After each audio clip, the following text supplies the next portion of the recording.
Korang perasan tak, dalam banyak-banyak barang antik, 5 benda ni paling selalu dikaitkan dengan unsur mistik dalam budaya Melayu. Ini sekadar perkongsian pengetahuan tentang kepercayaan orang dulu-dulu. Pertama, keris warisan. Keris bukan sekadar senjata, tapi lambang kedaulatan. Orang lama percaya keris, terutamanya yang berlok, mempunyai semangat atau isi tersendiri. Sebab itu wujud adat mencuci keris atau melimau keris untuk menjaga semangat besi tersebut supaya tidak makan tuan.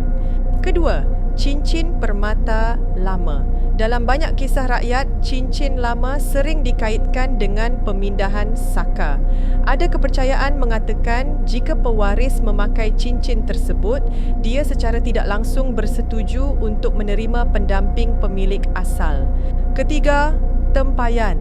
Kalau tengok filem-filem lama atau cerita dongeng, tempayan selalu jadi tempat untuk mengurung semangat jahat. Mitos mengatakan tempayan yang ditutup kain kuning atau merah berisi semangat yang dijinakkan. Keempat, cermin antik. Orang dulu-dulu memang pantang kalau simpan cermin retak kat dalam rumah. Lagipun ada yang percaya cermin lama ni boleh jadi laluan atau pintu masuk untuk makhluk halus ke alam kita. Kelima, patung dan ukiran. Seni ukiran kayu Melayu memang halus. Namun, wujud kepercayaan bahawa semangat atau entiti suka menumpang pada objek yang menyerupai rupa manusia atau haiwan yang cukup sifatnya. Menarikkan kepercayaan orang dulu. Rumah korang ada simpan barang-barang antik macam ni sebagai koleksi?